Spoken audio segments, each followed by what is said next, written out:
Royals Kannada prime ನ್ಯೂಸ್ಗೆ ಸ್ವಾಗತ. ನಾನು ರಮ್ಯಾ. ಇಂದಿನ ಮುಖ್ಯಾಂಶಗಳು. ಆಲೂಗಡ್ಡೆ ಬೆಳೆ ಉತ್ತಮವಾದರೂ ಬೆಲೆ ಇಲ್ಲ. ಆಲೂಗಡ್ಡೆ ಬೆಳೆದ ಬೆಳೆಗಾರರಿಗೆ ಡೋಲೋಮಯ ಸ್ಥಿತಿ. ಬೆಲೆ ಕುಸಿತದಿಂದ ರೈತರಿಗೆ ಆತಂಕ. ಮಾರುತಿ ಕಾರಿನಲ್ಲಿ ವ್ಯಕ್ತಿಯೊಬ್ಬರು ಸುಟ್ಟು ಕರಕಲಾದ ಸ್ಥಿತಿ. ಆತ್ಮಹತ್ಯೆಯೋ ಆಕಸ್ಮಿಕವೋ ಪೊಲೀಸರಿಂದ ತನಿಖೆ. ಮಾರ್ಚ್ 14ಕ್ಕೆ ರಾಷ್ಟ್ರೀಯ ಲೋಕ ಅದಾಲತ್. ತಾಯಿಯ ಜೊತೆಗೂ ಪತ್ನಿಗೂ ಸಹ ಗೌರವಿಸಿ ನ್ಯಾಯಾಧೀಶ ಮೊಹಮ್ಮದ್ ರೋಷನ್ ಶಾ ಕರೆ. ವಾರ್ತೆಗಳ ವಿವರ.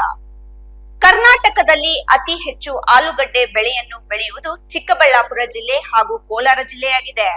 ಆದರೆ ಈ ಬಾರಿ ತಾಲೂಕಿನಲ್ಲಿ ಅತಿ ಹೆಚ್ಚು ಆಲೂಗಡ್ಡೆ ಬೆಳೆದ ರೈತರು ತೀವ್ರ ಸಂಕಷ್ಟವನ್ನು ಎದುರಿಸುತ್ತಿದ್ದು, ಮಾರುಕಟ್ಟೆಯಲ್ಲಿ ಬೆಲೆ ಕುಸಿತವಾಗಿರುವುದರಿಂದ ರೈತರ ಪರಿಸ್ಥಿತಿ ಢೋಲಮಯವಾಗಿದೆ. ಉತ್ತಮ ಮಳೆ ಹಾಗೂ ಅನುಕೂಲಕರ ಹವಾಮಾನ ಇರುವ ಕಾರಣ ರೈತರು ಹೆಚ್ಚಿನ ಪ್ರಮಾಣದಲ್ಲಿ ಆಲೂಗಡ್ಡೆ ಬೆಳೆ ಬೆಳೆದಿದ್ದರು. ಆದರೆ ಈಗ ಮಾರುಕಟ್ಟೆಯಲ್ಲಿ ಆಲೂಗಡ್ಡೆಗೆ ಸರಿಯಾದ ಬೆಲೆ ಸಿಗದೆ ರೈತರು ಕಂಗಾಲಾಗಿದ್ದಾರೆ.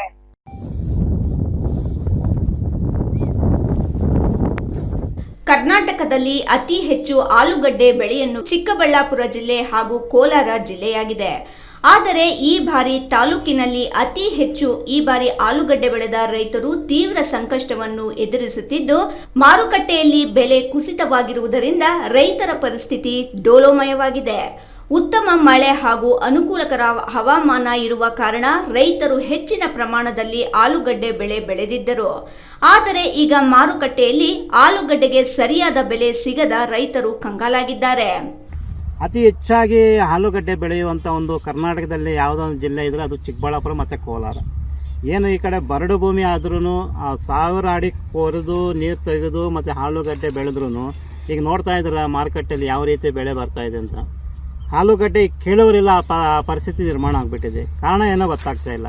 ಈಗ ಏನು DAP ಆಗಿರ್ಬೋದು, ಮದ್ದುಗಳಾಗಿರ್ಬೋದು, ಯಾವುದೇ ರೀತಿ ಕಮ್ಮಿ ಆಗಿಲ್ಲ.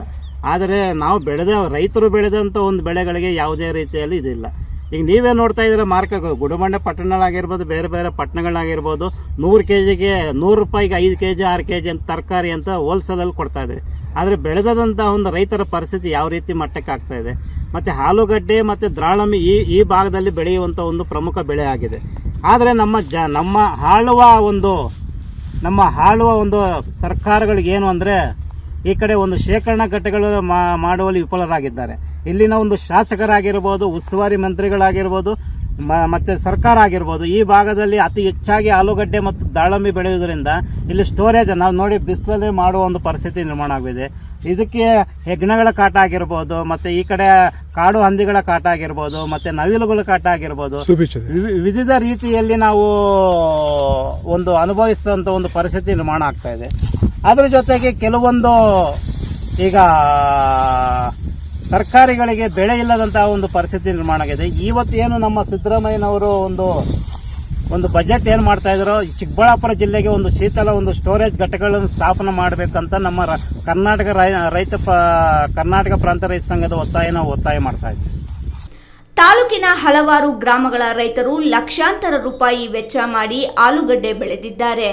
ಬೀಜ, ರಸಗೊಬ್ಬರ, ಕೀಟನಾಶಕ ಔಷಧಿ, ನೀರಾವರಿ ಹಾಗೂ ಕೂಲಿ ವೆಚ್ಚಗಳು ವರ್ಷದಿಂದ ವರ್ಷಕ್ಕೆ ಹೆಚ್ಚಾಗುತ್ತಿರುವುದರಿಂದ ರೈತರು ದೊಡ್ಡ ಮೊತ್ತದ ಹಣ ಹೂಡಿಕೆ ಮಾಡಿದ್ದಾರೆ. ಆದರೆ ಈಗ ಮಾರುಕಟ್ಟೆಯಲ್ಲಿ ಆಲೂಗಡ್ಡೆಗೆ ದೊರೆಯುತ್ತಿರುವ ಬೆಲೆ ಉತ್ಪಾದನಾ ವೆಚ್ಚಕ್ಕೂ ತಲುಪದಿರುವುದು ರೈತರ ಆತಂಕಕ್ಕೆ ಕಾರಣವಾಗಿದೆ. ಕೆಲ ರೈತರು ಬೆಳೆ ಕಟಾವು ಮಾಡಿದ ಬಳಿಕ ಮಾರುಕಟ್ಟೆಗೆ ಕೊಂಡೊಯ್ಯಲು ಕೂಡ ಹಿಂಜರಿಯುವ ಸ್ಥಿತಿ ಎದುರಾಗಿದೆ. ಸಾರಿಗೆ ವೆಚ್ಚ ಹೆಚ್ಚಾಗಿರುವುದರಿಂದ ಬೆಲೆ ಕಡಿಮೆ ಇರುವ ಸಂದರ್ಭದಲ್ಲಿ ರೈತರಿಗೆ ಇನ್ನಷ್ಟು ನಷ್ಟವಾಗುತ್ತಿದೆ. ಇದರ ಪರಿಣಾಮವಾಗಿ ಕೆಲವು ರೈತರು ಬೆಳೆದ ಆಲೂಗಡ್ಡೆಯನ್ನು ಗೋದಾಮುಗಳಲ್ಲಿ ಸಂಗ್ರಹಿಸಿ ಉತ್ತಮ ಬೆಲೆಗಾಗಿ ಕಾಯುವ ಪರಿಸ್ಥಿತಿ ಉಂಟಾಗಿದೆ. ಗುಡಿಬಂಡೆ ತಾಲೂಕಿನ ವಿವಿಧ ಗ್ರಾಮಗಳಲ್ಲಿ ಆಲೂಗಡ್ಡೆ ಬೆಳೆಯು ಉತ್ತಮವಾಗಿ ಬಂದಿದ್ದರೂ ಮಾರುಕಟ್ಟೆ ಬೆಲೆ ಕುಸಿತದಿಂದ ರೈತರ ಸಂತೋಷ ದುಃಖವಾಗಿ ಮಾರ್ಪಟ್ಟಿದೆ. ರೈತರು ಸರ್ಕಾರ ತಕ್ಷಣ ಈ ಸಮಸ್ಯೆಗೆ ಪರಿಹಾರ ಕಂಡುಹಿಡಿದು ಆಲೂಗಡ್ಡೆಗೆ ಕನಿಷ್ಠ ಬೆಂಬಲ ಬೆಲೆ ಘೋಷಿಸಬೇಕು ಎಂದು ಆಗ್ರಹಿಸಿದ್ದಾರೆ. ಸಂಬಂಧಪಟ್ಟ ಅಧಿಕಾರಿಗಳು ಹಾಗೂ ಜನಪ್ರತಿನಿಧಿಗಳು ರೈತರ ಸಂಕಷ್ಟವನ್ನು ಮನಗಂಡು ತಕ್ಷಣ ಕ್ರಮ ಕೈಗೊಳ್ಳಬೇಕು ಎಂದು ರೈತ ಸಮುದಾಯ ಒತ್ತಾಯಿಸಿದೆ.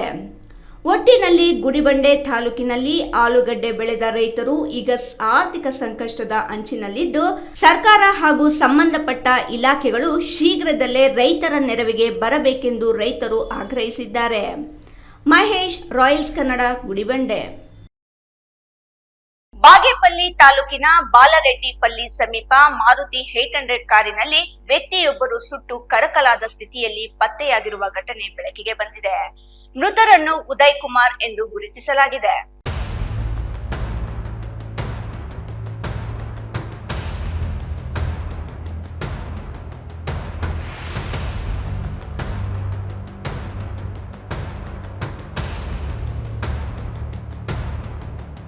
ಬಾಗೇಪಲ್ಲಿ ತಾಲೂಕಿನ ಬಾಲರೆಡ್ಡಿಪಲ್ಲಿ ಸಮೀಪ ಮಾರುತಿ 800 ಕಾರಿನಲ್ಲಿ ವ್ಯಕ್ತಿಯೊಬ್ಬರು ಸುಟ್ಟು ಕರಕಲಾದ ಸ್ಥಿತಿಯಲ್ಲಿ ಪತ್ತೆಯಾಗಿರುವ ಘಟನೆ ಬೆಳಕಿಗೆ ಬಂದಿದೆ. ಮೃತರನ್ನು ಉದಯ್ ಕುಮಾರ್ ಎಂದು ಗುರುತಿಸಲಾಗಿದೆ. ಸ್ಥಳೀಯರ ಮಾಹಿತಿಯಂತೆ ಬಾಲರೆಡ್ಡಿಪಲ್ಲಿ ಗ್ರಾಮದ ಸಮೀಪ ರಸ್ತೆ ಬದಿಯಲ್ಲಿ ನಿಲ್ಲಿಸಿದ್ದ ಮಾರುತಿ 800 ಕಾರಿನಲ್ಲಿ ಹೊಗೆ ಬರುತ್ತಿರುವುದನ್ನು ಗಮನಿಸಿದ ಗ್ರಾಮಸ್ಥರು ತಕ್ಷಣ ಪೊಲೀಸರಿಗೆ ಹಾಗೂ ಅಗ್ನಿಶಾಮಕ ದಳಕ್ಕೆ ಮಾಹಿತಿ ನೀಡಿದ್ದಾರೆ. ಮಾಹಿತಿ ತಿಳಿದ ಕೂಡಲೇ ಸ್ಥಳಕ್ಕೆ ಧಾವಿಸಿದ ಪೊಲೀಸರು ಮತ್ತು ಅಗ್ನಿಶಾಮಕ ಸಿಬ್ಬಂದಿ ಬೆಂಕಿಯನ್ನು ನಂದಿಸಿದಾಗ ಕಾರಿನೊಳಗೆ ವ್ಯಕ್ತಿಯೊಬ್ಬರು ಸುಟ್ಟು ಕರಕಲಾದ ಸ್ಥಿತಿಯಲ್ಲಿ ಪತ್ತೆಯಾಗಿದ್ದಾರೆ. ಮೃತರಾದ ಉದಯ್ ಕುಮಾರ್ ಅವರು ಮೂಲತಃ ಬಾಗೇಪಲ್ಲಿ ತಾಲೂಕಿನ ಪೆನುಮಲೆ ಗ್ರಾಮದವರಾಗಿದ್ದು, ಕಳೆದ ಹಲವು ವರ್ಷಗಳಿಂದ ಕುಟುಂಬ ಸಮೇತ ಬೆಂಗಳೂರಿನಲ್ಲಿ ವಾಸವಾಗಿದ್ದರು ಎನ್ನಲಾಗಿದೆ. ಭಾನುವಾರ ಮಧ್ಯಾಹ್ನ ತಮ್ಮ ತಾಯಿಯನ್ನು ಭೇಟಿ ಮಾಡಲು ಸ್ವಗ್ರಾಮ ಪೆನುಮಲೆಗೆ ಬಂದಿದ್ದ ಅವರು ಬಳಿಕ ಮತ್ತೆ ಬೆಂಗಳೂರಿಗೆ ತೆರಳುವ ವೇಳೆ ಬಾಲರೆಡ್ಡಿಪಲ್ಲಿ ಸಮೀಪ ಈ ದುರ್ಘಟನೆ ಸಂಭವಿಸಿರುವುದಾಗಿ ತಿಳಿದುಬಂದಿದೆ. ಘಟನೆಯ ಬಗ್ಗೆ ಮಾಹಿತಿ ತಿಳಿದ ಕೂಡಲೇ ಬಾಗೇಪಲ್ಲಿ ಪೊಲೀಸರು ಸ್ಥಳಕ್ಕೆ ಭೇಟಿ ನೀಡಿ ಪರಿಶೀಲನೆ ನಡೆಸಿದರು. ಬಳಿಕ ಮೃತದೇಹವನ್ನು ವಶಕ್ಕೆ ಪಡೆದು ಬಾಗೇಪಲ್ಲಿ ಸಾರ್ವಜನಿಕರ ಆಸ್ಪತ್ರೆಗೆ ಸಾಗಿಸಿ ಶವ ಪರೀಕ್ಷೆ ನಡೆಸಲಾಗಿದೆ. ಈ ಘಟನೆ ಆತ್ಮಹತ್ಯೆಯೋ ಅಥವಾ ಆಕಸ್ಮಿಕವಾಗಿ ಬೆಂಕಿ ಹೊತ್ತಿಕೊಂಡ ಪರಿಣಾಮವಾಗಿಯೋ ಎಂಬುದು ಇನ್ನೂ ಸ್ಪಷ್ಟವಾಗಿಲ್ಲ. ವಿವಿಧ ಆಯಾಮಗಳಲ್ಲಿ ಪೊಲೀಸರು ತನಿಖೆ ನಡೆಸುತ್ತಿದ್ದಾರೆ. ಕಾರಿನಲ್ಲಿ ಬೆಂಕಿ ಕಾಣಿಸಿಕೊಂಡಿರುವ ಕಾರಣ ಹಾಗೂ ಘಟನೆಯ ಹಿನ್ನೆಲೆ ಬಗ್ಗೆ ಮಾಹಿತಿ ಸಂಗ್ರಹಿಸಲಾಗುತ್ತಿದೆ. ಘಟನೆಯಿಂದ ಸ್ಥಳೀಯರಲ್ಲಿ ಆತಂಕ ಮತ್ತು ಕುತೂಹಲ ಉಂಟಾಗಿದೆ. ಪ್ರಕರಣ ಸಂಬಂಧ ಬಾಗೇಪಲ್ಲಿ ಪೊಲೀಸ್ ಠಾಣೆಯಲ್ಲಿ ಪ್ರಕರಣ ದಾಖಲಾಗಿದ್ದು ಮುಂದಿನ ತನಿಖೆ ಮುಂದುವರಿದಿದೆ. 7:30 ಟೈಮ್ಗೆ ಬಾಗೇಪಲ್ಲಿ ಫೈರ್ ಸ್ಟೇಷನ್ಗೆ ಒಂದು ಕಾಲ್ ಬರುತ್ತೆ. ಏನಂದರೆ ಈ ಥರ ಆಚೆಪಲ್ಲಿ ಕ್ರಾಸ್ ಹತ್ರ ಬಾಲರೆಡ್ಡಿಪಲ್ಲಿ ರೋಡಲ್ಲಿ ಒಂದು ಕಾರ್ಗೆ ಫೈರ್ ಆಗಿದೆ, ಅದರಲ್ಲಿ ಒಬ್ಬರು ಪರ್ಸನ್ ಇರ್ತಾರೆ ಅನ್ನೋದು ಒಂದು ಫೈರ್ ಕಾಲ್ ಬರುತ್ತೆ. ಫೈರ್ ಕಾಲ್ ಕೊಟ್ಟವರು ಬಾಬು ರೆಡ್ಡಿ ಅಂತ. ಇಮ್ಮಿಡಿಯೇಟಾಗಿ ನಮ್ಮದು ಏನು ಪ್ರೊಸೀಜರ್ ಇದೆ ವಿತ್ ವಾಟರ್ ಟೆಂಡರ್ ನಮ್ಮ ಸ್ಟಾಫು ಸ್ಪಾಟಿಗೆ ರೀಚ್ ಆಗ್ತಾರೆ. ಬಂದು ಸ್ಪಾಟಿಗೆ ರೀಚ್ ಆಗೋ ಅಷ್ಟೊತ್ತಿಗೆ ಪಬ್ಲಿಕ್ಸು ಅದರೊಳಗಡೆ ಇರ್ತಕ್ಕಂಥ ಒಂದು ಪರ್ಸನ್ನ ರಿಮೂವ್ ಮಾಡಿರ್ತಾರೆ. ರಿಮೂವ್ ಮಾಡಿಬಿಟ್ಟು ಫೈರ್ನ ಕಂಪ್ಲೀಟಾಗಿ ಎಕ್ಸ್ಟಿಂಗ್ವಿಷ್ ಮಾಡಿರ್ತಾರೆ ವಾಟರ್ ಟೆಂಡರಿಂದ. ಪಬ್ಲಿಕ್ ಸಮ್ಮುಖದಲ್ಲಿ ಮತ್ತು ಪೊಲೀಸ್ ಆಫೀಸರ್ ಸಮ್ಮುಖದಲ್ಲಿ ನೋಡಿದಾಗ ಆ ಪರ್ಸನ್ ಡೆತ್ ಆಗಿರೋದು ಕಂಡು ಬಂದಿರುತ್ತೆ. ಸುಮಾರು ಪಬ್ಲಿಕ್ಸ್ ಹೇಳಿಕೆ ಪ್ರಕಾರ ಅರೌಂಡು 70 ವರ್ಷ ಅವರ ಒಂದು ಅಪ್ರಾಕ್ಸಿಮೇಟ್ ಏಜು ಇರ್ಬೋದು ಅಂತ ಊಹಿಸ್ತಾ ಇದೆ. ಅವ್ರ ಹೆಸರು ಬಂದು ಉದಯ್ ಕುಮಾರ್ ಅಂತ ಹೇಳ್ತಾ ಇದ್ದಾರೆ. ಈಗಾಗಲೇ ಸ್ಥಳಕ್ಕೆ ಫೊರೆನ್ಸಿಕ್ ಆಫೀಸರ್ಸು, ಸಂಬಂಧಪಟ್ಟ town station inspector, police officers, staffs ಬಂದೆಲ್ಲ ಇನ್ವೆಸ್ಟಿಗೇಷನ್ ಮಾಡ್ತಾ ಇದ್ದಾರೆ. ಇನ್ವೆಸ್ಟಿಗೇಷನ್ ನಡೀತಾ ಇದೆ. ಸಂಪೂರ್ಣವಾಗಿ ಏನು ಫೈರ್ ಆಗೋದು ಕಾರಣ ಅನ್ನೋದು ತಿಳಿದು ಬಂದಿಲ್ಲ. ಒಟ್ಟಾಗಿ ಫೈರ್ನ ಎಕ್ಸ್ಟಿಂಗ್ವಿಷ್ ಮಾಡಿದ್ದೀವಿ. ಬಾಡಿನ ಪಬ್ಲಿಕ್ಸ್ ಮತ್ತು ಪೊಲೀಸ್ ಸಮ್ಮುಖದಲ್ಲಿ ಸಂಬಂಧಪಟ್ಟವ್ರಿಗೆ ಹ್ಯಾಂಡ್ ಓವರ್ ಮಾಡ್ತಾರೆ. ಸುಬ್ಬು, ರಾಯಲ್ಸ್ ಕನ್ನಡ, ಭಾಗ್ಯನಗರ.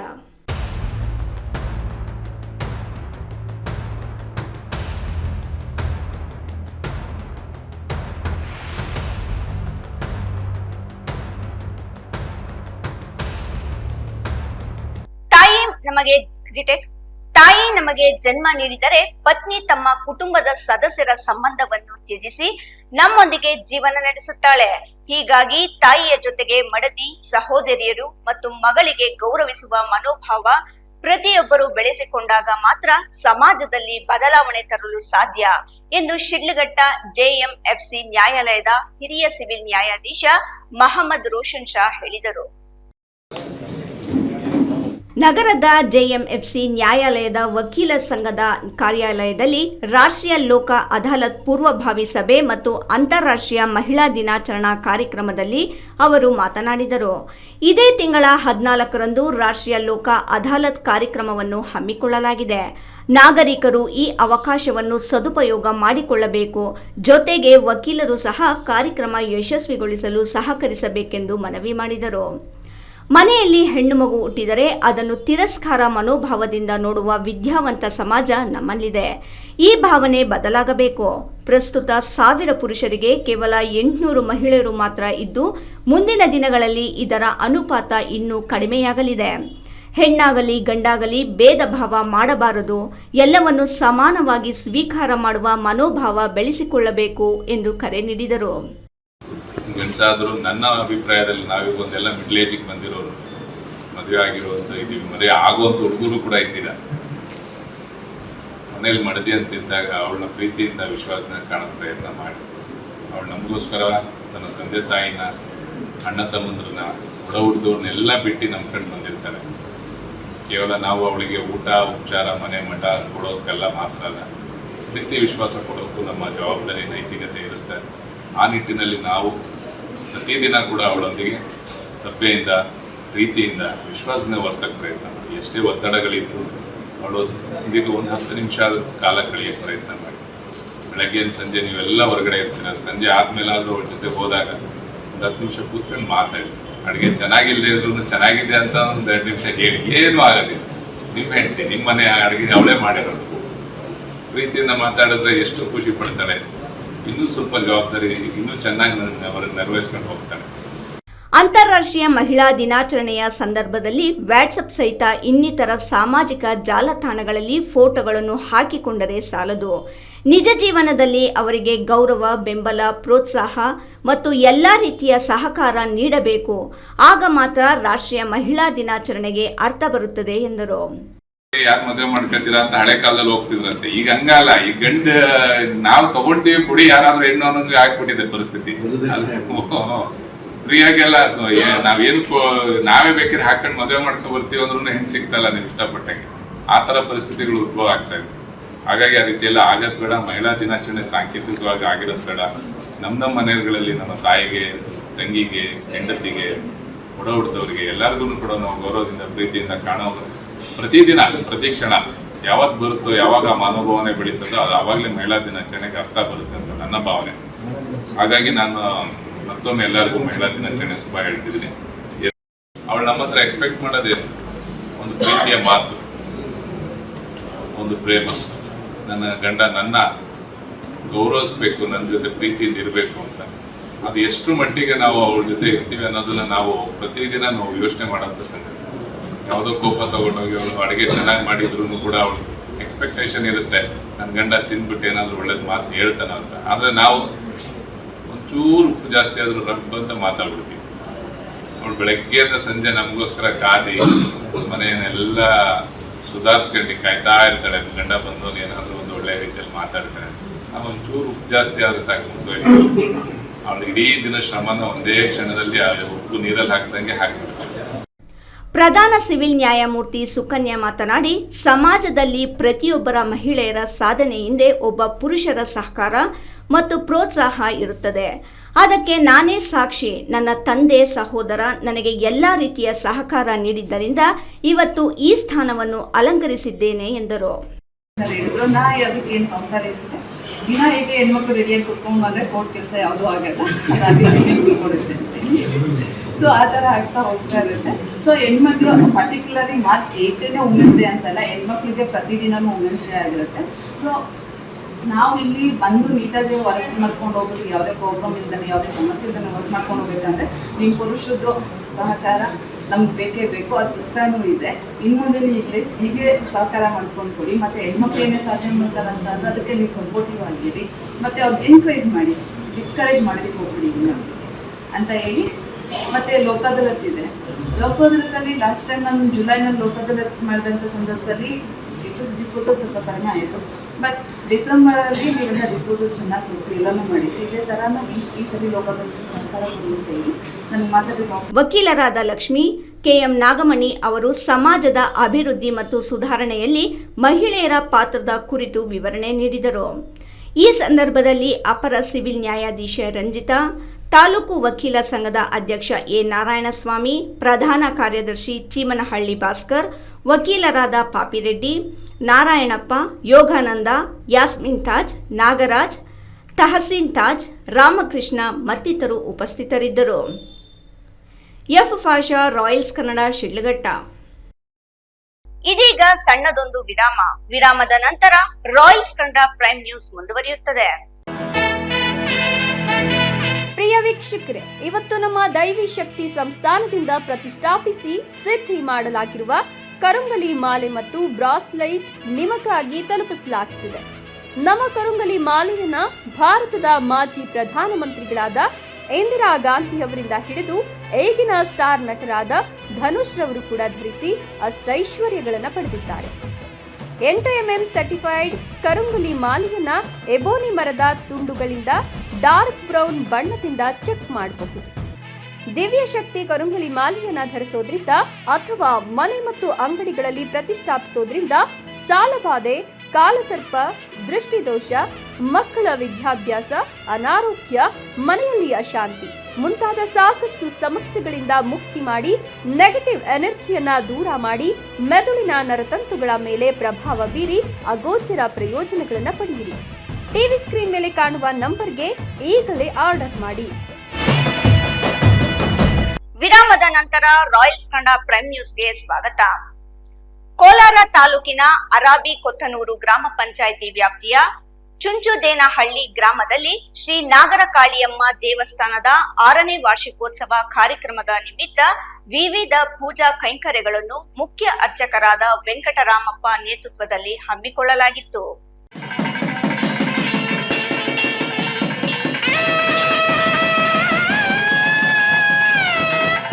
ತಾಲೂಕಿನ ಅರಾಬಿ ಕೊತ್ತನೂರು ಗ್ರಾಮ ಪಂಚಾಯಿತಿ ವ್ಯಾಪ್ತಿಯ ಚುಂಚುದೇನಹಳ್ಳಿ ಗ್ರಾಮದಲ್ಲಿ ಶ್ರೀ ನಾಗರಕಾಳಿಯಮ್ಮ ದೇವಸ್ಥಾನದ 6ನೇ ವಾರ್ಷಿಕೋತ್ಸವ ಕಾರ್ಯಕ್ರಮದ ನಿಮಿತ್ತ ವಿವಿಧ ಪೂಜಾ ಕೈಂಕರ್ಯಗಳನ್ನು ಮುಖ್ಯ ಅರ್ಚಕರಾದ ವೆಂಕಟರಾಮಪ್ಪ ನೇತೃತ್ವದಲ್ಲಿ ಹಮ್ಮಿಕೊಳ್ಳಲಾಗಿತ್ತು. ಬೆಳಿಗ್ಗೆ ದೇವಿಗೆ ಅಭಿಷೇಕ, ಹೋಮ, ಹವನ, ಕುಂಕುಮಾರ್ಚನೆ, ವಿಶೇಷ ಹೂವಿನ ಅಲಂಕಾರ ಮಾಡಲಾಗಿತ್ತು. ಮಧ್ಯಾಹ್ನ ನಾದಸ್ವರ ಸೇವೆ, ವಿಶೇಷ ಪೂಜೆ, ಮಹಾಮಂಗಳಾರತಿ ಹಾಗೂ ಪ್ರಸಾದ ವಿನಿಯೋಗ ಜರುಗಿತು. ವಾರ್ಷಿಕೋತ್ಸವ ಪ್ರಯುಕ್ತ ದೇವಾಲಯವನ್ನು ಹಸಿರು ತೋರಣ, ಹೂಗಳಿಂದ ಹಾಗೂ ವಿದ್ಯುತ್ ದೀಪಗಳಿಂದ ಅಲಂಕರಿಸಲಾಗಿತ್ತು. ಸುತ್ತಮುತ್ತಲಿನ ಗ್ರಾಮಗಳಿಂದ ಭಕ್ತರು ಆಗಮಿಸಿ ಪೂಜೆಯಲ್ಲಿ ಪಾಲ್ಗೊಂಡು ತಮ್ಮ ಇಷ್ಟಾರ್ಥ ಈಡೇರಿಸುವಂತೆ ಪೂಜೆ ಸಲ್ಲಿಸಿದರು. ಈ ವೇಳೆ ಮಾತನಾಡಿದ ಮುಖ್ಯ ಅರ್ಚಕರಾದ ವೆಂಕಟರಾಮಪ್ಪ, ಉದ್ಭವ ನಾಗರಕಲ್ಲು ಇದ್ದ ಜಾಗದಲ್ಲಿ ಭಕ್ತಾದಿಗಳ ಸಹಕಾರದಿಂದ ಶ್ರೀ ನಾಗರಕಾಳಿಯಮ್ಮ ದೇವಾಲಯವನ್ನು ಕಟ್ಟಿ ಇಂದಿಗೆ 6 ವರ್ಷಗಳಾಗಿದೆ. ಪಕ್ಕದಲ್ಲಿಯೇ ಶ್ರೀ ವೀರಾಂಜನೇಯ ಸ್ವಾಮಿಯ ದೇವಾಲಯವನ್ನು ನಿರ್ಮಿಸಲಾಗಿದೆ. ಈ ಸ್ಥಳದಲ್ಲಿ ಪ್ರತಿದಿನವೂ ಪೂಜೆ ಪುರಸ್ಕಾರಗಳು ನಡೆಯುತ್ತಲೇ ಇರುತ್ತವೆ. ಯಾವುದೇ ಸಂಮೋಹಿನಿ, ವಶೀಕರಣ, ಕೆಟ್ಟ ಗಾಳಿ, ದೃಷ್ಟಿ ಇನ್ನಿತರೆ ಕೆಟ್ಟ ಶಕ್ತಿಗಳ ದಹಲು ಮಾಡಲು ಇಲ್ಲಿ ವಿಶೇಷ ಪೂಜೆ ಮಾಡಲಾಗುತ್ತದೆ. ಕೆಟ್ಟ ಗ್ರಹಗಳಲ್ಲಿ ಸಿಕ್ಕಿ ಹಾಕಿಕೊಂಡವರಿಗೆ ಒಳ್ಳೆಯದನ್ನು ಇಲ್ಲಿ ಮಾಡಲಾಗುತ್ತದೆ ಎಂದು ತಿಳಿಸಿದರು. ಇದು ಚುಂಚುದೇನಹಳ್ಳಿ ನಮ್ಮೂರು. ಇಲ್ಲಿ ಯಾರಾದರೂ ಏನು ದಾಟ ದೋಷಗಳು, ಕೆಡುಕು ಈ ಥರದ್ದು ಏನಾದರೂ ಇದ್ದರೆ ನಿಂಬೆಹಣ್ಣಲ್ಲಿ ಎಲ್ಲ ಇಳಿಸಿ ಅವರಿಗೆಲ್ಲ ಏನೇ ಕಷ್ಟ ಇರಲಿ ಪರಿಹಾರ ಮಾಡಿಕೊಡ್ತೀವಿ. ಇದು 22 ವರ್ಷ 23 ವರ್ಷದಿಂದ ನಾನು ಈ ಪೂಜೆ ಮಾಡ್ಕೊಂಡು ಬರ್ತಾ ಇದ್ದೀನಿ. ಈ ದೇವಸ್ಥಾನ ಕಾಳಿಯಮ್ಮ ದೇವಸ್ಥಾನ ಕಟ್ಟು ಒಂದು 6 ವರ್ಷ, 6ನೇ ವರ್ಷ ವಾರ್ಷಿಕೋತ್ಸವ. ಅಲ್ಲಿ ಆಂಜನೇಯ ಸ್ವಾಮಿ, ನಾಗಮುದ್ದಮ್ಮ ಅಂತ ಅಲ್ಲಿ ದೇವಸ್ಥಾನ ಕಟ್ಟಿದ್ದೀವಿ. ಹಳೆ ದೇವಸ್ಥಾನ ಅಲ್ಲಿದೆ. ವಾರ್ಷಿಕೋತ್ಸವ ಪ್ರಯುಕ್ತ 3 ದಿನಗಳು ವಿಶೇಷ ಪೂಜಾ ಕೈಂಕರ್ಯಗಳನ್ನು ಮಾಡಲಾಗುತ್ತದೆ. ಮಂಗಳವಾರ ಶ್ರೀ ನಾಗರಕಾಳಿಯಮ್ಮ ದೇವಿಗೆ ದೀಪಗಳು ಬೆಳಗುವ ಮೂಲಕ ವಿಶೇಷ ಕಾರದ ಊಟವನ್ನು ಏರ್ಪಡಿಸಲಾಗಿದೆ. ಭಕ್ತಾದಿಗಳು ಹೆಚ್ಚಿನ ಸಂಖ್ಯೆಯಲ್ಲಿ ಭಾಗವಹಿಸಿ ದೇವಿಯ ಕೃಪೆಗೆ ಪಾತ್ರರಾಗಬೇಕೆಂದು ಕೋರಿದರು. ಈ ಸಂದರ್ಭದಲ್ಲಿ ಅಶೋಕ್, ಸುಲೋಚಮ್ಮ, ಮುನಿರಾಜು, ಕೆ ಅಶೋಕ್, ಆನಂದ್, ಮುನಿಸ್ವಾಮಿಗೌಡ, ಮನು ಸೇರಿದಂತೆ ಗ್ರಾಮಸ್ಥರು ಇತರರು ಇದ್ದರು. ಅಂಚೆ ವಿಜಯ್, ರಾಯಲ್ಸ್ ಕನ್ನಡ, ಕೋಲಾರ.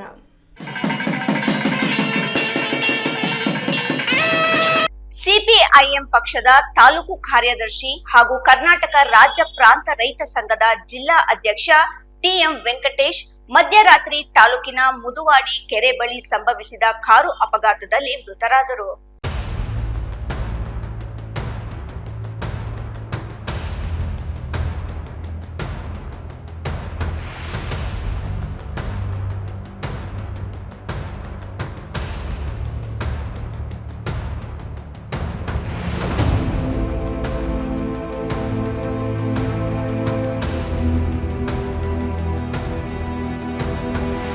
ಸಿಪಿಐಎಂ ಪಕ್ಷದ ತಾಲೂಕು ಕಾರ್ಯದರ್ಶಿ ಹಾಗೂ ಕರ್ನಾಟಕ ರಾಜ್ಯ ಪ್ರಾಂತ ರೈತ ಸಂಘದ ಜಿಲ್ಲಾ ಅಧ್ಯಕ್ಷ ಟಿಎಂ ವೆಂಕಟೇಶ್ ಮಧ್ಯರಾತ್ರಿ ತಾಲೂಕಿನ ಮುದುವಾಡಿ ಕೆರೆ ಬಳಿ ಸಂಭವಿಸಿದ ಕಾರು ಅಪಘಾತದಲ್ಲಿ ಮೃತರಾದರು.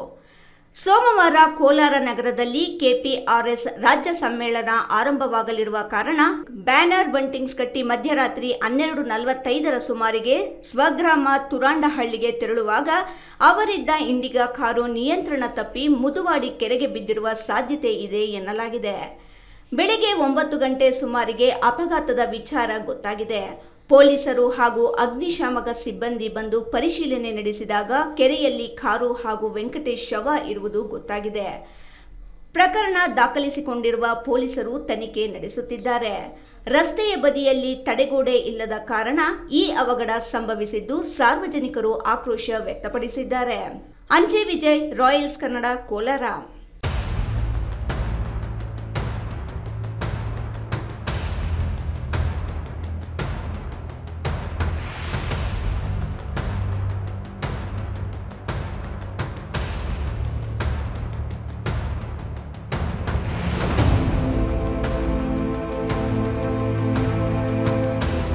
ಚಿಂತಾಮಣಿ ನಗರದ ಹೊರವಲಯದ ಚಿಂತಾಮಣಿ ಶ್ರೀನಿವಾಸಪುರ ರಸ್ತೆಯ ಮಾಡಿಗೆರೆ ಗ್ರಾಮದಲ್ಲಿ ನೆಲೆಸಿರುವ ಪುರಾಣ ಪ್ರಸಿದ್ಧ ಲಕ್ಷ್ಮೀ ನರಸಿಂಹಸ್ವಾಮಿ ಬ್ರಹ್ಮರಥೋತ್ಸವವು ಅಪಾರ ಭಕ್ತರ ಸಮ್ಮುಖದಲ್ಲಿ ಸಡಗರ ಸಂಭ್ರಮದಿಂದ ನಡೆಯಿತು.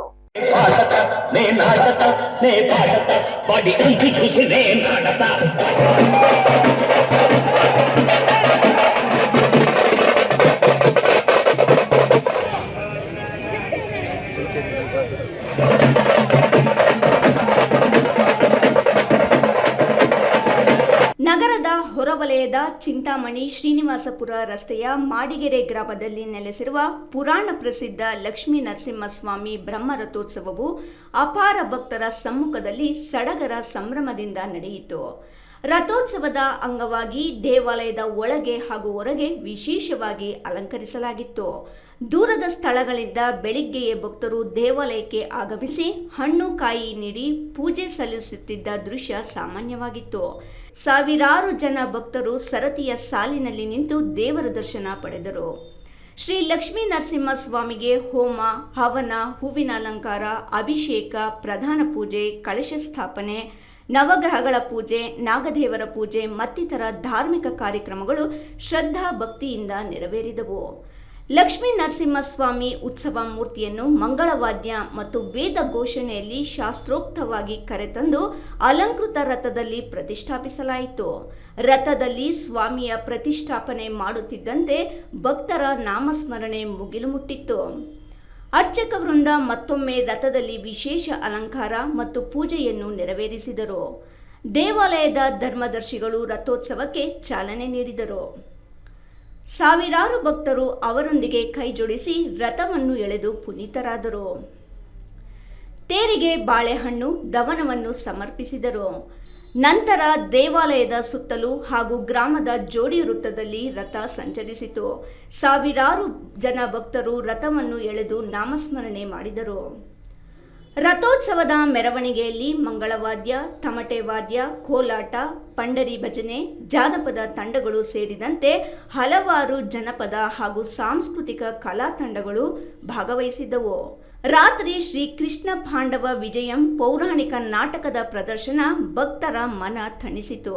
ಚಿಂತಾಮಣಿ ಹಾಗೂ ಸುತ್ತಮುತ್ತಲ ಗ್ರಾಮಗಳಿಂದ ಬ್ರಹ್ಮರಥೋತ್ಸವದಲ್ಲಿ ಪಾಲ್ಗೊಳ್ಳಲು ಆಗಮಿಸಿದ್ದ ಸಾವಿರಾರು ಮಂದಿಗೆ ಮಜ್ಜಿಗೆ, ಪಾನಕ, ಕೋಸಂಬರಿಯನ್ನು ವಿತರಣೆ ಮಾಡಲಾಯಿತು.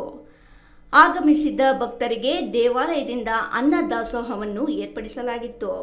ರಥೋತ್ಸವದ ಅಂಗವಾಗಿ ಮೊದಲ ದಿನ ಅಂಕುರಾರ್ಪಣೆ, ಧ್ವಜಾರೋಹಣ, ಎರಡನೇ ದಿನ ಕಳಶ ಪ್ರತಿಷ್ಠಾಪನೆ, ನಿತ್ಯ ಹೋಮ, ಶ್ರೀದೇವಿ ಭೂದೇವಿ ಸಮೇತ ಕಲ್ಯಾಣೋತ್ಸವ, ಮೂರನೇ ದಿನ ಬ್ರಹ್ಮರಥೋತ್ಸವ ನಡೆಯಿತು. ಇಮ್ರಾನ್ ಖಾನ್, ರಾಯಲ್ಸ್ ಕನ್ನಡ, ಚಿಂತಾಮಣಿ.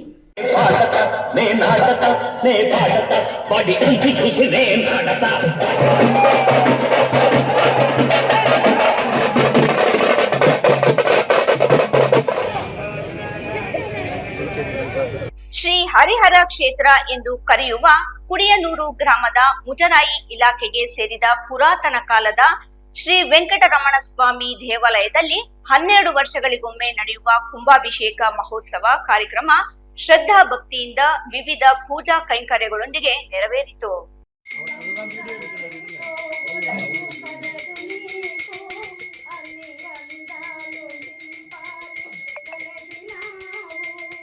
ಶ್ರೀ ಹರಿಹರ ಕ್ಷೇತ್ರ ಎಂದು ಕರೆಯುವ ಕುಡಿಯನೂರು ಗ್ರಾಮದ ಮುಜರಾಯಿ ಇಲಾಖೆಗೆ ಸೇರಿದ ಪುರಾತನ ಕಾಲದ ಶ್ರೀ ವೆಂಕಟರಮಣ ಸ್ವಾಮಿ ದೇವಾಲಯದಲ್ಲಿ 12 ವರ್ಷಗಳಿಗೊಮ್ಮೆ ನಡೆಯುವ ಕುಂಭಾಭಿಷೇಕ ಮಹೋತ್ಸವ ಕಾರ್ಯಕ್ರಮ ಶ್ರದ್ಧಾಭಕ್ತಿಯಿಂದ ವಿವಿಧ ಪೂಜಾ ಕೈಂಕರ್ಯಗಳೊಂದಿಗೆ ನೆರವೇರಿತು.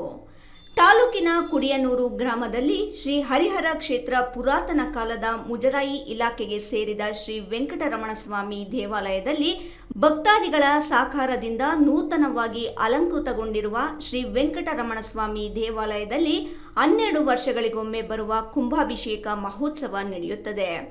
12ನೇ ವರ್ಷದ ಕುಂಭಾಭಿಷೇಕ ಮಹೋತ್ಸವದ ಪ್ರಯುಕ್ತ ಶನಿವಾರ ಹಾಗೂ ಭಾನುವಾರ 2 ದಿನಗಳ ಕಾಲ ವಿವಿಧ ರೀತಿಯ ಪೂಜಾ ಕೈಂಕರ್ಯಗಳೊಂದಿಗೆ ಪ್ರಾರಂಭವಾಗಿ ದೇವಾಲಯದ ಪ್ರಧಾನ ಅರ್ಚಕರಾದ ಶ್ರೀನಿವಾಸ್ ಆಚಾರ್, ವೆಂಕಟೇಶ ಆಚಾರ್, ದ್ವಾರಕನಾಥ ಆಚಾರ್ ಅರ್ಚಕತ್ವದಲ್ಲಿ ಆರಂಭಗೊಂಡ ಕುಂಭಾಭಿಷೇಕ ಮಹೋತ್ಸವ ಕಾರ್ಯಕ್ರಮ 2ನೇ ದಿನವಾದ ಭಾನುವಾರ ಬೆಳಿಗ್ಗೆ ಶ್ರೀ ವೆಂಕಟರಮಣ ಸ್ವಾಮಿಗೆ ಬೆಳಗಿನ ಜಾವ ಅಭಿಷೇಕ ನಂತರ ಹೋಮ, ಹವನ, ಪೂರ್ಣಾವತಿ, ಗೋಪೂಜೆ ನಡೆಯಿತು.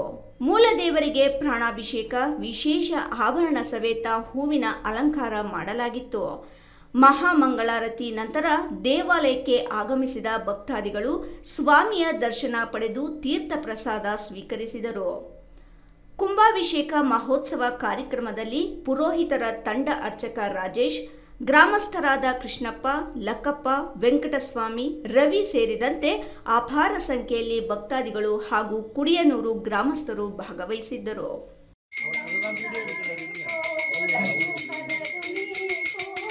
ರಾಜ್ಯದಲ್ಲಿ ಒಳ ಮೀಸಲಾತಿ ಸಂಬಂಧಿತ 101 ಜಾತಿಗಳನ್ನು ಎಬಿಸಿ ಎಂದು ವರ್ಗೀಕರಣ ಮಾಡಿರುವ ನ್ಯಾಯಮೂರ್ತಿ ನಾಗಮೋಹನ್ ದಾಸ್ ಅವರ ವರದಿಯಲ್ಲಿ ಸಾಕಷ್ಟು ನ್ಯೂನತೆಗಳಿದ್ದು ಅದರಲ್ಲಿ ಬಲಗೈ ಸಮುದಾಯಕ್ಕೆ ಅನ್ಯಾಯವಾಗಿದ್ದು ಕೂಡಲೇ ಒಳ ಮೀಸಲಾತಿ ವರದಿಯನ್ನು ಪರಿಷ್ಕರಿಸಿ ಸರಿಪಡಿಸುವ ಕೆಲಸವನ್ನು ಸರ್ಕಾರ ಮಾಡಬೇಕೆಂದು ಕರ್ನಾಟಕ ಬಲಗೈ ಜಾತಿಗಳ ಒಕ್ಕೂಟ ಆಗ್ರಹಿಸಿದೆ. ಶಿಡ್ಲಘಟ್ಟ ನಗರದ ತಾಲೂಕು ಕಾರ್ಯನಿರತ ಪತ್ರಕರ್ತರ ಸಂಘದ ಭವನದಲ್ಲಿ ಒಕ್ಕೂಟದ ಜಿಲ್ಲಾ ಗೌರವಾಧ್ಯಕ್ಷ ಛಲವಾದಿ ಪಿ ತ್ಯಾಗರಾಜ್ ಮಾತನಾಡಿ, ರಾಜ್ಯದಲ್ಲಿ ಬಲಗೈ ಸಂಬಂಧಿತ ಜಾತಿಗಳಾದ ಹೊಲೆಯ, ಛಲವಾದಿ, ಆದಿದ್ರಾವಿಡ, ಆದಿ ಕರ್ನಾಟಕ, ಪೆರೆಯ, ಪೆರಿಯನ್ ಎಂದು ರಾಜ್ಯದ ವಿವಿಧ ಭಾಗಗಳಲ್ಲಿ ವಿವಿಧ ರೀತಿಯ ಹೆಸರುಗಳಿಂದ ಹೊಲೆಯ ಸಮುದಾಯವನ್ನು ಕರೆಯುತ್ತಾರೆ. ಇದನ್ನು ಅರಿಯದೆ ನ್ಯಾಯಮೂರ್ತಿ ನಾಗಮೋಹನ್ ದಾಸ್ ಆಯೋಗ ಒಳ ಮೀಸಲಾತಿ ವರದಿ ತಯಾರು ಮಾಡಿರುವ ಸಮಯದಲ್ಲಿ ಹೊಲೆಯ ಸಂಬಂಧಿತ ಜಾತಿಗಳ ಹೆಸರುಗಳನ್ನು ಸರಿಯಾಗಿ ಪರಿಗಣಿಸದೆ ವರದಿ ತಯಾರು ಮಾಡಿ ಸರ್ಕಾರಕ್ಕೆ ಸಲ್ಲಿಸಿದ್ದು, ಈ ವರದಿ ಅವೈಜ್ಞಾನಿಕ ಮತ್ತು ನ್ಯೂನತೆಗಳಿಂದ ಕೂಡಿದ್ದು ಸರ್ಕಾರ ಅದನ್ನು ಪರಿಷ್ಕರಿಸುವ ಕೆಲಸವನ್ನು ಮಾಡಬೇಕು. ನ್ಯಾಯಮೂರ್ತಿ ನಾಗಮೋಹನ್ ದಾಸ್ ಅವರ ವರದಿಯನ್ನು ನಾವು ಒಪ್ಪುವುದಿಲ್ಲ ಎಂದು ಹೇಳಿದರು. ಯಾವ ಸಮುದಾಯಕ್ಕೆ ಸೇರಿರ್ತಕ್ಕಂಥವರು ನಾಗಮೋಹನ್ ದಾಸ್ ಅವರ ವರದಿಯನ್ನು ಸ್ಪಷ್ಟವಾದಂತೆ ಇಲ್ಲ, ಸ್ಪಷ್ಟತೆ ಕಾಣ್ತಾ ಇಲ್ಲ. ಅದರಿಂದ ನಾಗಮೋಹನ್ ದಾಸ್ ಅವರು ಅವೈಜ್ಞಾನಿಕವಾದಂಥ ಈ ವರದಿಯನ್ನು ಕರ್ನಾಟಕ ರಾಜ್ಯದ ಎಲ್ಲ ಬಲಗೈ ಸಮುದಾಯದ ಮುಖಂಡರು ಮತ್ತು ಜನಸಂಖ್ಯೆ ಉಳ್ಳಂತ ಏನು ನಮ್ಮ ಸಮುದಾಯದವರ ಎಲ್ಲರೂ ಕೂಡ ಈ ವರದಿಯನ್ನು ನಾವು ಕಡಾಖಂಡಿತವಾಗಿ ವಿರೋಧ ಮಾಡ್ತಾ ಇದ್ದೀವಿ. ಜೊತೆಗೆ ಸರ್ಕಾರ ಏನು ಈಗ ಸರ್ಕಾರ ಮಟ್ಟದಲ್ಲಿದೆ, ಈ ಚರ್ಚೆ ಆಗ್ತಾ ಇದೆ.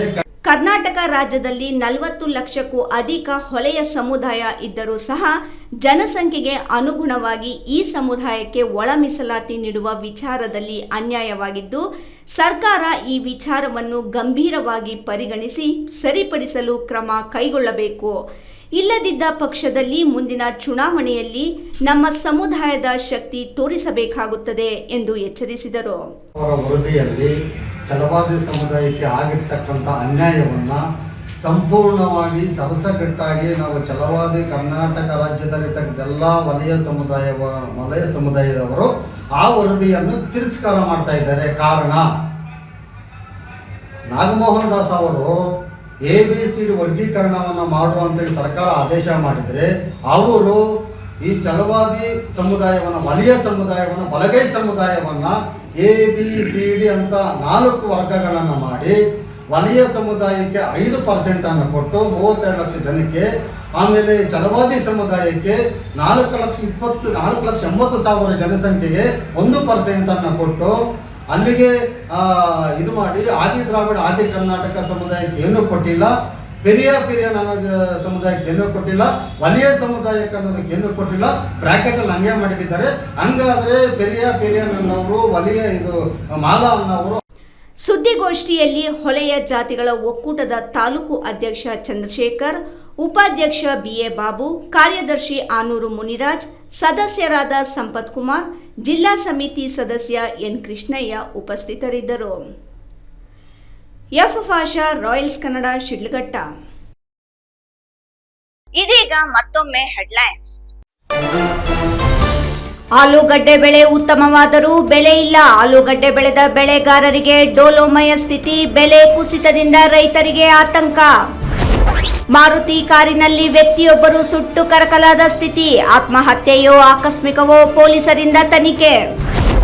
ಮಾರ್ಚ್ 14ಕ್ಕೆ ರಾಷ್ಟ್ರೀಯ ಲೋಕ ಅದಾಲತ್. ತಾಯಿಯ ಜೊತೆಗೂ ಪತ್ನಿಗೂ ಸಹ ಗೌರವಿಸಿ ನ್ಯಾಯಾಧೀಶ ಮೊಹಮ್ಮದ್ ರೋಷನ್ ಶಾ ಕರೆ. ಇಂದಿನ ವಾರ್ತಾ ಪ್ರಸಾರ ಮುಕ್ತಾಯವಾಯಿತು. ನಮಸ್ಕಾರಗಳು.